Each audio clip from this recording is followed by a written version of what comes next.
ನೋಡಿ ಇಲ್ಲಿ ಬಂದವರಿಗೆಲ್ಲ ಆನಂದ ಆಗ್ತದೆ ಅಂತ. ಶ್ರೀಧರ್ಗಳು ಯಾವಾಗಲೂ ಆನಂದದಿರುವುದೇ. ಹಾಗೆ ಇಂಥ ಆನಂದ ಮಠದಲ್ಲಿ ಅವರು ನರ್ಮದಾನಂದ ಇರ್ತದೆ. ನಿರ್ಮಲಾನಂದ ಸರಿ, ಅವ್ರದ್ದೆಲ್ಲ ಉಳಿಸ್ಕೋಬೇಕು. ಫೋಟೋ ಎಲ್ಲ ಹಾಳು ಮಾಡ್ಲಿಕ್ಕೆ ಅಲ್ಲಿ ಪಾದುಕೆ ಇರೋದು ಅಲ್ಲಿ ಸಮಾಧಿ. ಭಗವಂತನ ಅಂತ ಈಗ ಯಾಕಂದರೆ ಈ ದಿವ್ಯ ಸನ್ನಿಧಾನದಲ್ಲಿ ನಾನು ಯಾಕೆ ಮಾತಾಡ್ತಿದ್ದೇನೆ ಅಂದರೆ, ನಾವೆಲ್ಲ ಹಿಂದೂ ಧರ್ಮದಲ್ಲಿ ಹುಟ್ಟಿದ್ದೇವೆ. ಹಿಂದೂ ಧರ್ಮದಲ್ಲಿ ಹುಟ್ಟಿದ್ರೂ ನಾವೆಲ್ಲ ಹಿಂದೂಗಳಂತ ಹೇಳಲಿಕ್ಕೆ ನಮಗೆ ಸ್ವಲ್ಪ ಹೆಮ್ಮೆ ಕಮ್ಮಿ ಈಗ. ಯಾಕಂದರೆ ನಮ್ಮಲ್ಲಿ ಅಂತರ್ಜಾತಿ, ಆ ಜಾತಿ, ಈ ಜಾತಿ, ಮತ್ತೊಂದು ಜಾತಿ. ಈಗ ಇಲ್ಲಿ ನಿಂತರೆಲ್ಲ ಒಂದೇ ಜಾತಿ ಅಲ್ವಾ? ಯಾವ ಜಾತಿ? ಮನುಷ್ಯರ ಜಾತಿ. ಮನುಷ್ಯರ ಜಾತಿಲಿ 2 ಜಾತಿ, ಒಂದು ಗಂಡು ಒಂದು ಹೆಣ್ಣು ಅಷ್ಟೇ. ಪರಮಾತ್ಮ ಗುರುಗಳು ಅವರು ಒಂದು ಜಾತಿ. ಅವರು ನಮ್ಮನ್ನೆಲ್ಲ ಯಾವ ಜಾತಿ ಇಲ್ಲದೆ ಭೇದ ಇಲ್ಲದೆ ನಮ್ಮನ್ನು ಸ್ವೀಕಾರ ಮಾಡಲಿಲ್ವಾ? ಶ್ರೀಧರ್ಗಳು ಯಾರ ಮನೆಗೆ ಹೋಗಲಿಲ್ಲ?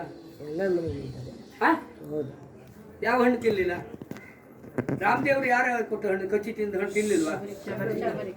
ನಮಗೆ ಬೇಕು, ನೀತಿ ಬೇಕು, ನ್ಯಾಯ ಬೇಕು, ಧರ್ಮ ಬೇಕು.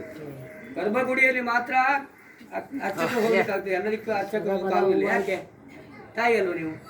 ನಿಮ್ಮ ಗರ್ಭದಲ್ಲಿ ನಿಮ್ಮ ಮಗ ಮಾತ್ರ ಹುಟ್ಲಿಕ್ಕೆ